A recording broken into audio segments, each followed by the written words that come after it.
ওটাকে একটা কুকুর বলবো না ছাগল বলবো জানি না, একসময় আমাদের দলের নেতা ছিল, এক তার নিজের এলাকায় একটা ছাত্রকে খুনের মিথ্যা অভিযোগে তাকে কেসে ফাঁসানো হয়েছিল। সে তখন কংগ্রেসের দল ছিল। ওই কেসের ভয়ে মমতার পা ধরে নিয়েছে তাড়াতাড়ি করে গিয়ে, একটা কেস খাওয়ার ভয়ে মমতার পা ধরে সেখানে বেঁচে আছে, সেখানে পদ সামলাচ্ছে, ক্ষমতা সামলাচ্ছে। এবার তাকে বলছে, এবার বাড়ির প্রভু যদি অ্যালসিসিয়ানকে বলে এই কামড়া, সে বাড়ির অ্যালসিসিয়ানকে কামড়াতে চলে যায়।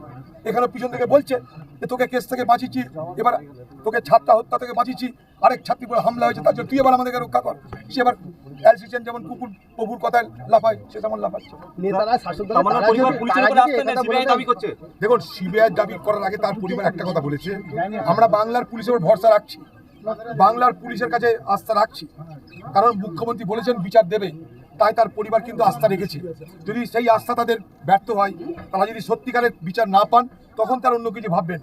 কিন্তু তামান্নার মা আজও পর্যন্ত একটু আগেই বলেছে যে এখনো পর্যন্ত পশ্চিমবঙ্গের পুলিশের উপর তার আস্থা আছে, যদি না পাই তখন অন্য কিছু ব্যবস্থা নেবে। তার জন্য সে কি বলছে, আমি অনশন করবো, অবস্থান করবো, আমি আন্দোলন করবো। আমার একটা মাত্র শিশু, একটা মাত্র কোলের শিশু আমার সামনে যদি আমার মা বলে শেষ হয়ে গেল, সে তার আমি বিচার চাইছি। কি অন্যায় কাজ চেয়েছি? কিছু তো অন্যায় চাইনি, সে তো লক্ষ্মীর ভান্ডার চাইনি, রেশন চাইনি, পকেটে কোনো পয়সা চাইনি। সে চেয়েছে তার মৃত্যুর, তার সন্তানের মৃত্যুর বিচার চেয়েছে।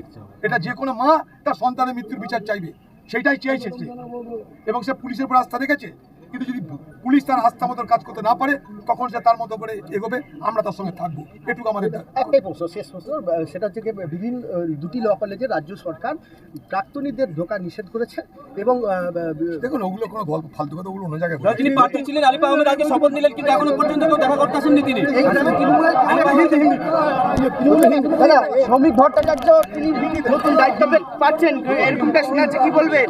শ্রমিক